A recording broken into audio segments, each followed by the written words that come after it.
चलो भाई, सूर्य हो गया ना भाई। भाई पीछे टॉपिक में क्या पढ़ा था हमने? सूर्य। और अब पढ़ना है आगे, सूर्य से आगे पढ़ना है ग्रह। क्या पढ़ना है बेटा?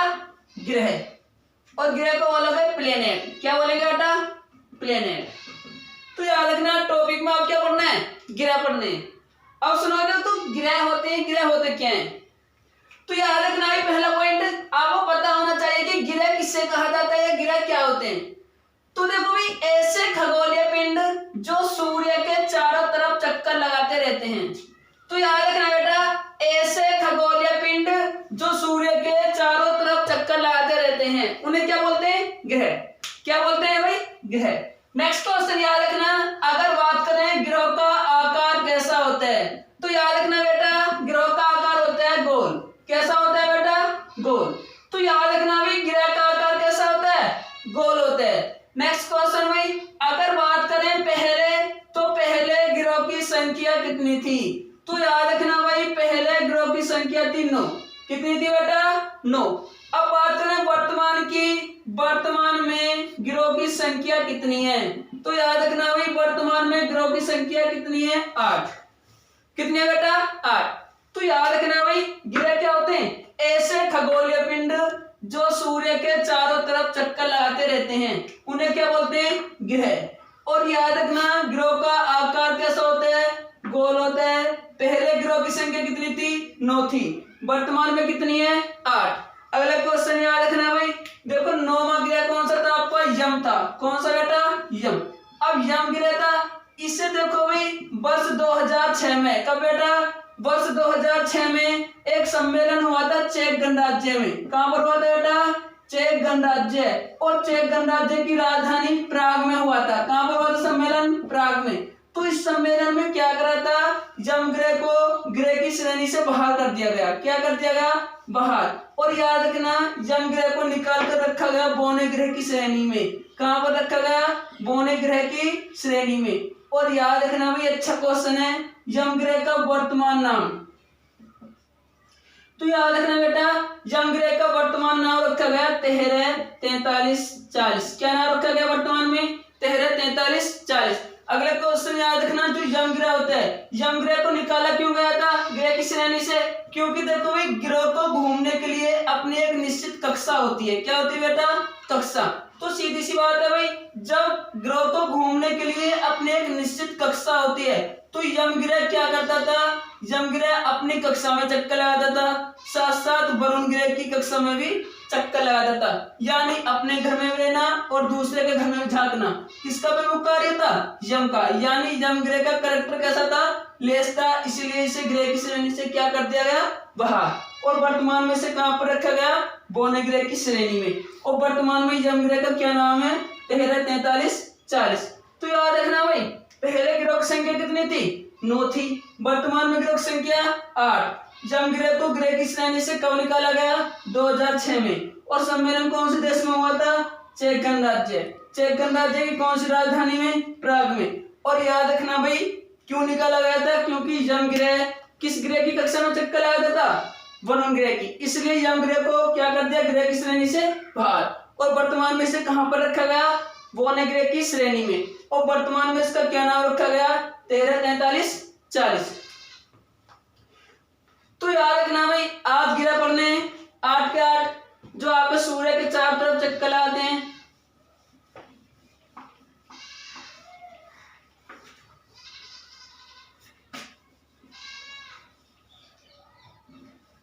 सुनो देखो पहला ग्रह में क्या पढ़ना है आपका? जो आपका सूर्य होता है, ये भी सपोज करो सूर्य है और सूर्य के चारों तरफ कितने ग्रह? 8।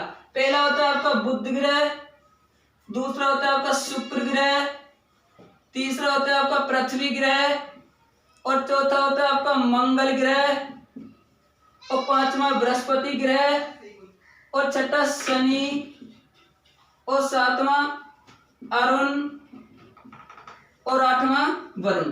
तो 8 ग्रह पढ़ने हैं भैया। पहला कौन सा ग्रह पढ़ना है बेटा? बुध ग्रह। और दूसरा कौन सा पढ़ना है? शुक्र ग्रह। और तीसरा कौन सा पढ़ना है? पृथ्वी। और चौथा मंगल, पांचवा बृहस्पति, छठा शनि, सातवां अरुण और 8वां वरुण। और 9वां ग्रह कौन सा था? यम ग्रह। यम ग्रह को तो निकाल दिया ग्रह की श्रेणी से। अब सुनो भाई, तो ये 8 ग्रह पढ़ने हैं, इन 8 ग्रहों का अध्ययन करना है। तो देखो अगर पहले ग्रह की बात करते हैं, बुध ग्रह की, कौन से की बेटा? बुध ग्रह। तो देखो ये बुध ग्रह क्या होता है? पहला क्वेश्चन सुनो भाई, आप बताओ बुध ग्रह होता है। बुध ग्रह हमारे सूर्य का सबसे निकटतम वाला ग्रह। तो याद रखना ये बहुत अच्छा क्वेश्चन है कि हमारे सूर्य का सबसे समीपतम वाला ग्रह कौन सा? बुध ग्रह। अगला क्वेश्चन याद रखना भाई, जो बुध ग्रह आकार की दृष्टि से, कैसी दृष्टि से बेटा? आकार की दृष्टि से सबसे छोटा ग्रह है। कैसा ग्रह है बेटा? सबसे छोटा ग्रह। तो याद रखना हमारे सूर्य का सबसे समीपतम वाला ग्रह या सबसे निकटतम वाला ग्रह या सबसे नजदीक वाला ग्रह कौन सा? बुध ग्रह। आकार की दृष्टि से सबसे छोटा ग्रह कौन सा? बुध ग्रह। नेक्स्ट क्वेश्चन याद रखना, जो बुध ग्रह होता है, बुध ग्रह को बोलते हैं वाणिज्य का देवता। क्या बोला जाता है बेटा? वाणिज्य का देवता। या बुध ग्रह को बोलते हैं दूध का देवता। क्या बोलते हैं बेटा? दूध का देवता। या बुध ग्रह को बोला जाता है बागकूट का देवता। क्या बोलते हैं बेटा? बागकूट का देवता। तो याद रखना भाई, ऐसा कौन सा ग्रह है जिसे वाणिज्य का देवता कहा जाता है या दूध का देवता कहा जाता है या बागकूट का देवता कहा जाता है? तो किसे कहा जाता है बेटा? बुध ग्रह को। किसे कहा जाता है? बुध ग्रह को। अर्थात बुध ग्रह को वाणिज्य के रूप में रोमन देश में पूजा जाता है। कौन से देश में पूजा करते हैं बेटा? रोमन देश में। सुनो भाई, अब बात करें वाणिज्य क्या होता है। वाणिज्य का अर्थ होता है व्यापार। क्या होता है? व्यापार। और दूध का अर्थ होता है संदेशक। क्या होता है बेटा? संदेशक। और आपका बागकूट होता है आवाज। क्या होती है बेटा? आवाज।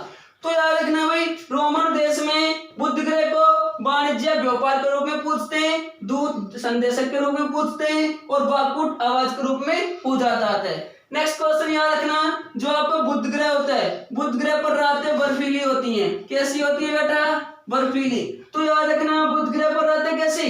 बर्फीली होती हैं, जबकि बुध ग्रह पर दिन गर्म होते हैं। कैसे होते हैं बेटा? गर्म होते हैं। और अच्छा क्वेश्चन ये है, बुध ग्रह का एक भी उपग्रह नहीं है या एक भी चांद नहीं है। यानी बुध ग्रह के कितने उपग्रह हैं? 0।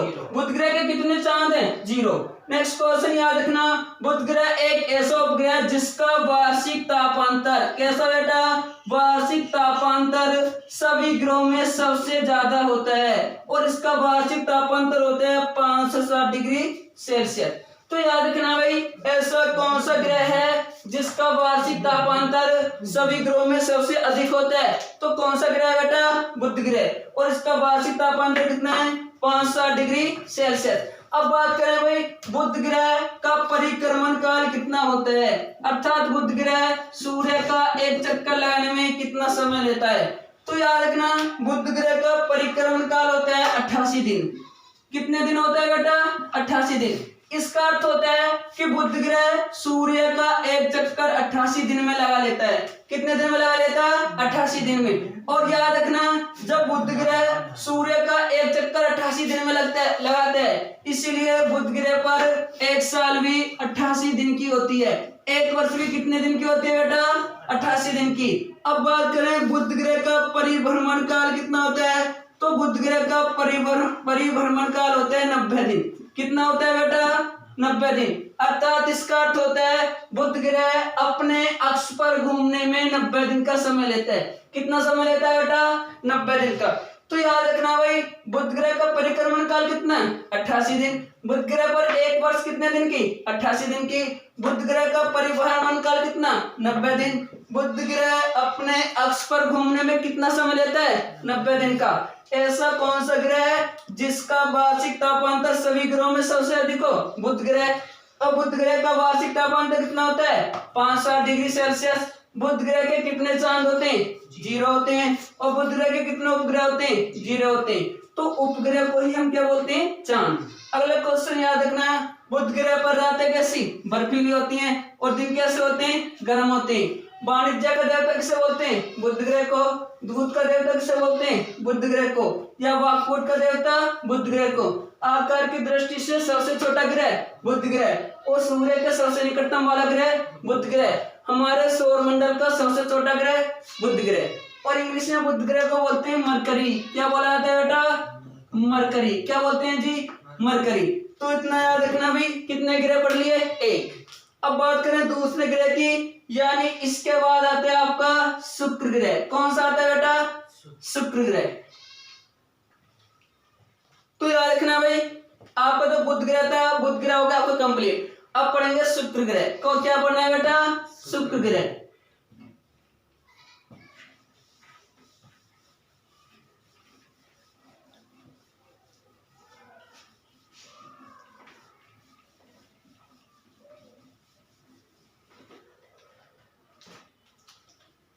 देखो भी, अगर बात करें शुक्र ग्रह की कि शुक्र ग्रह क्या होता है, पहला पॉइंट, शुक्र ग्रह को बोलते हैं इंग्लिश में वीनस। क्या बोला जाता है बेटा? वीनस।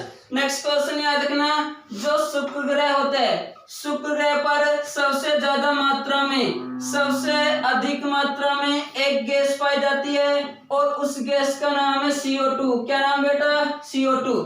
और CO2 गैस पाई जाती है 90 से 95%। कितने परसेंट होती है? 90 से 95%। तो याद रखना भाई, शुक्र ग्रह पर सबसे अधिक मात्रा में कौन सी गैस? CO2 gas. CO2 कितने परसेंट? 90 से 95%। अगला क्वेश्चन याद रखना, शुक्र ग्रह पर सबसे अधिक मात्रा में CO2 गैस होती है, इसीलिए शुक्र ग्रह का दैनिक तापांतर, कैसा तापांतर बेटा? दैनिक तापांतर सभी ग्रहों में सबसे अधिक होता है और इसका दैनिक तापांतर होता है 1600 डिग्री सेल्सियस। कितना होता है भाई? 1600 डिग्री सेल्सियस।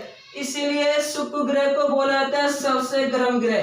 भाई बहुत अच्छा क्वेश्चन है, सबसे गर्म ग्रह किसे कहते हैं? शुक्र ग्रह को। या इसीलिए शुक्र ग्रह को बोलते हैं सबसे चमकीला ग्रह।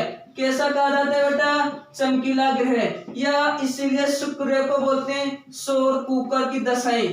कौन सी दशा पाई जाती है? सौर कुकर की दशाएं। तो याद रखना भाई, ऐसा कौन सा ग्रह है जिस पर सौर कुकर की दशाएं पाई जाती हैं? शुक्र ग्रह। नेक्स्ट क्वेश्चन याद रखना, जो आपका शुक्र ग्रह होता है, देखो भाई, अगर आप लोग सुबह के समय शुक्र ग्रह पर जाते हो, कहां पर जाते हो बेटा? शुक्र ग्रह पर जाते हो, तो शुक्र ग्रह पर सुबह के समय जाने पर यदि आप लोग सूर्य को देखते हो, किसको देखते हो बेटा? सूर्य को। तो आपको सूर्य हमेशा पश्चिम दिशा से उगता हुआ दिखाई देगा। कौन सी दिशा से उगता हुआ दिखाई देगा? पश्चिम दिशा से। तो याद रखना भाई, सुबह के समय यदि शुक्र ग्रह पर जाकर सूर्य को देखते हैं तो सूर्य कौन सी दिशा में उगता है? पश्चिम दिशा में। तब शुक्र ग्रह को बोलते हैं सुबह का तारा। क्या बोलते हैं बेटा? सुबह का तारा। या इसी को बोलते हैं मॉर्निंग स्टार। क्या बोलते हैं बेटा? Morning star. नेक्स्ट क्वेश्चन याद रखना भाई, यदि शाम के समय का बेटा, शाम के समय शुक्र ग्रह पर जाकर, कहां पर जाकर? शुक्र ग्रह पर जाकर सूर्य को देखते हैं। किसको देखते हैं बेटा? सूर्य को देखते हैं। तब सूर्य हमेशा पूर्व दिशा में, कौन सी दिशा में बेटा? पूर्व दिशा में अस्त होता हुआ दिखाई देगा। कौन सी दिशा में अस्त होगा? पूर्व दिशा में। इसलिए शुक्र ग्रह को बोलते हैं सांझ का तारा। तब शुक्र ग्रह को क्या बोलते हैं? सांझ का तारा। या इसी को बोलते हैं शाम का तारा। क्या बोलते हैं? शाम का तारा। या शुक्र ग्रह को बोलते हैं इवनिंग स्टार। क्या बोलते हैं? Evening star. या शुक्र ग्रह को बोला जाता है गोधूली का तारा। क्या बोलते हैं? गोधूली का तारा। तो याद रखना, सुबह के समय शुक्र ग्रह को क्या बोलोगे? सुबह का तारा या मॉर्निंग स्टार। और शाम के समय क्या बोलते हैं? सांझ का तारा, शाम का तारा, भोर का तारा, संध्या का तारा, या इवनिंग स्टार या गोधूली का तारा। नेक्स्ट क्वेश्चन याद रखना बेटा, शुक्र ग्रह का आकार और आकृति पृथ्वी के समान है। किसके समान है बेटा? पृथ्वी के समान। तो याद रखना, शुक्र ग्रह का आकार या आकृति किसके समान होती है? पृथ्वी के समान। इसलिए शुक्र ग्रह को बोलते हैं पृथ्वी की जुड़वा बहन। क्या बोलते हैं बेटा? पृथ्वी की जुड़वा बहन। तो याद रखना, पृथ्वी की जुड़वा बहन किस ग्रह को कहा जाता है? शुक्र ग्रह को। किसको बोलते हैं? शुक्र ग्रह को। और नेक्स्ट क्वेश्चन याद रखना, आपका जो शुक्र ग्रह होता है, शुक्र ग्रह को रोमन देश में पूजा जाता है। कौन से देश में? रोमन में। और शुक्र ग्रह को रोमन देश में पूजते हैं सौंदर्य के रूप में। किस रूप में भाई? सौंदर्यता के रूप में, जिसे बोलते हो आप लोग खूबसूरती। क्या बोलते हैं भाई? खूबसूरती। तो याद रखना शुक्र ग्रह की पूजा होती है कौन से देश में, रोमन देश में, और किस रूप में होती है, सौंदर्यता के रूप में। तो इतना याद रखना भाई, ये कौन सा ग्रह आपका, शुक्र ग्रह। कितने ग्रह हो गए बेटा, 2 ग्रह। तो देखो दूसरा ग्रह कौन सा पड़ा, शुक्र ग्रह। शुक्र ग्रह पर सबसे अधिक मात्रा में कौन सी गैस, CO2 गैस। और CO2 गैस कितनी प्रतिशत, 90 से 95%। इसलिए शुक्र ग्रह का तापमान होता है दैनिक, क्या होता है, सबसे अधिक। कितना होता है, 16 डिग्री सेल्सियस। इसलिए शुक्र ग्रह को क्या बोलते हैं, सबसे गर्म ग्रह या सबसे चमकीला ग्रह, या इसी पर पाई जाती है सौर प्रेशर की, सौर कुकर की दशाएं। नेक्स्ट क्वेश्चन याद रखना, शुक्र ग्रह को सुबह के समय बोलते हैं सुबह का तारा या मॉर्निंग स्टार। और शुक्र ग्रह को आकार या आकृति होती है पृथ्वी के समान, इसलिए शुक्र ग्रह को बोलते हैं पृथ्वी की जुड़वा बहन। ठीक है बेटा, इतना याद रखना भाई। सुनो भाई, साथ साथ में याद रखना 2 पॉइंट लास्ट में। अगर ये भी अच्छा ना लगे तो देखो 2 पॉइंट याद रखना भाई, 2 पॉइंट ही बोले जाएंगे कि बेहतर से बेहतर की तलाश कर, मिल जाए नदी तो समुद्र की तलाश कर। बेहतर से बेहतर की तलाश कर, मिल जाए नदी तो समुद्र की तलाश कर। टूट जाता है शीशा पत्थर से, टूट जाए पत्थर ऐसा शीशा तलाश कर। तो मेहनत आपको करनी है, पढ़ना आपको है। ठीक है भाई, थैंक यू।